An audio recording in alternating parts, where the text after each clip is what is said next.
All right, today we're talking about how to buy a house in Connecticut. So picture this, you got your brand new house in Connecticut, you're loving it, you're enjoying it. How did you get here? How did you get to own this house? Let's rewind back the time and figure it out from step one all the way to owning your own home in Connecticut.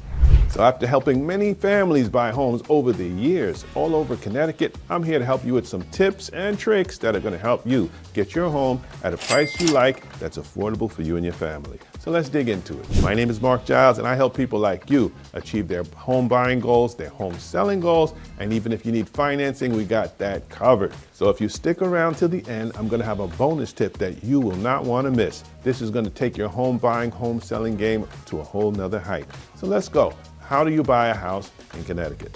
So now we're going to talk about the benefits of having an overview of the real estate market. The biggest challenge I've found most home buyers have is they want to buy a house, but they have no idea of what kind of house they want to buy. They're not sure of the affordability of it or where it will fit into their financial plan as well as their family plan. They just start looking, and if you start looking and going from city to city, town to town, you're going to get a little overwhelmed. So what I would like to do for you is show you how you do your research in order to find the right house in the right area for you and your family.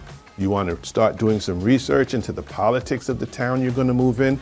What's going on? How's the school system performing? Are people protesting about certain things? A lot of times people move into neighborhoods and they're not exactly sure what's going on. They just kind of move there and then figure it out later. But you can do some research up front that will help you know that you made the right choice and the right decision.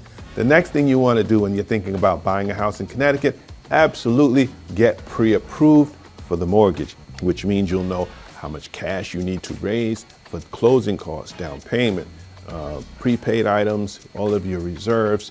You need to know all of this up front. So during the pre-approval process, we examine all of the debts that you have. We can even show you what the impact of the monthly payment on your lifestyle will be. And we can even talk with your accountant to find out what the impact will be on your salary. Because a lot of times when you're paying a mortgage, some of that mortgage and the taxes are tax deductible. What does that mean for you? That means that you might experience having more money in your paycheck every week. So if you talk to your accountant in advance and explain to him that this is what you're buying, he can give you an indication of how much your salary will be impacted by bringing you more cash at the end of the month. And if you're flexible with your location, you can not only compare to Danbury, but you can look in Stamford, you can look in Norwalk, you can look in Westchester, you can look in Bridgeport and see how much home you get for your money in those areas. Now, if you already understand the commute, now you'll know which towns are good for you and which towns are not good for you. Now you can start narrowing it down so your time is well spent. So now that you've done the research on the town, you know where you want to live, you got pre-approved for the mortgage, you got a sense of what kind of house you can buy. Now, let's talk about the home buying process in Connecticut. All right, so you hit the streets, you're starting to look at homes. Now, when you find the house you like in Connecticut, when your real estate agent is making the offer, a lot of times they're using a contract. What that means is the real estate agent is drawing up the contract for you to purchase this house. Compared to New York, what we have is an offer. An offer is not binding in New York. An offer in Connecticut is binding because the contract is being prepared. You're going to sign it. You do get the chance to have an attorney review this application or this contract prior to the seller signing. But once your attorney has agreed that this is a fair deal and you agree it's a fair deal, when that seller signs that contract, basically, you're in contract to purchase. Now, once you have that contract signed by the seller, that is the only time you have the true opportunity to go ahead and purchase this property.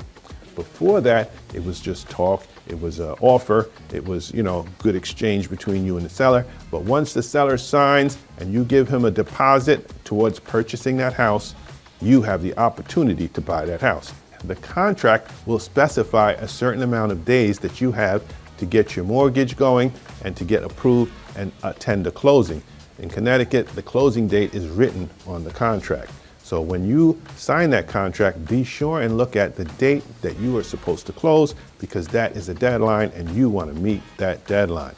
Otherwise, you might lose the opportunity to buy that house. Now, in that contract, we'll specify all of the terms of the agreement between you and the seller. If there are things that the seller should repair, if there's furniture that the seller is going to leave in the house for you, all of that should be spelled out in the contract. Also, you will want to get the opportunity to do a home inspection. There is a licensed home inspector who will come to the house that you will hire, who will come to the house and pick that house apart with a fine-tooth comb. It's going to look at all of the electrical, all of the plumbing, and make sure that if there's any damages or anything wrong with that house that you need to know about, he's going to point it out. Additionally, that home inspector is going to give you a document with photographs and explanations of things that you need to be aware of as you own that house over the years, things that need to be repaired in the future. If you'd like, I've prepared a step-by-step buying guide that you can download right below by clicking the link. It's a step-by-step buying guide to buying a house in Connecticut. So let's get on to the next step. Okay, so for the final tip, I'm going to tell you, you must be prepared for a competitive market. So while it might sound like there's a lot of homes on the market when I tell you that there's 62 homes on the market in Danbury, Connecticut right now, but those homes are in a range. So you might have 3 different ranges, let's say between 1 million and 1.5 million. Second range is between 500,000 to a million. And then the third range is between 300,000 to 500,000. So in your range, you might not have as many homes as there are on the market because you are going to buy within a certain price range. So when you're shopping for a house, you want to get a sense of how many homes are in that market, in that town, or in that city in my price range. So there may not be as many as you think. So what that means is you got to be very competitive. You got to come out the gate strong. You want to know that you're pre-approved, you're ready to go.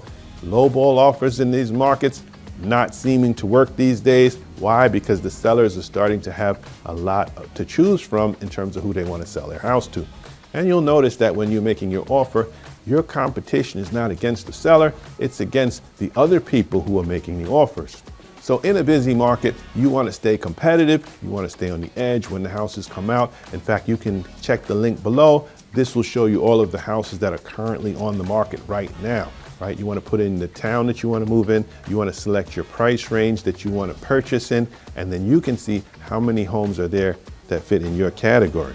Okay, so for the bonus tip, I want to talk about additional costs. Some of the additional costs that you want to pay attention to are property taxes. So when you're buying a house, you might find the same house for $500,000. One house has $12,000 a year in taxes, where the other house has $7,000 a year in taxes.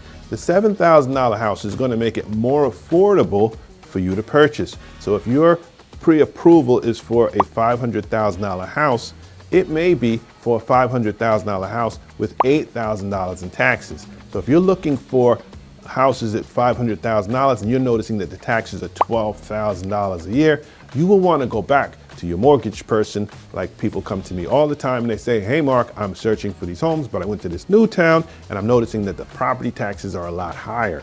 Can you readjust my pre-approval? And what we'll do is we'll lower the amount, or if we'll notice the property taxes are a lot lower in certain periods, certain areas, or if we'll notice that the property taxes are a lot lower in certain areas, we will increase your purchase price to compensate for the lower property taxes. So always look at the property taxes when you're shopping for homes. That is a huge indication of affordability. So if you like this video, I want you to like the video below, comment. I'd love to hear what you have to say. Here's 2 more videos that you want to check out. I'm going to keep bringing a new video to you every week, so stay tuned. If there's anything you want to hear about, please comment below. I'd love to hear any suggestions, comments, criticisms, whatever you got to say.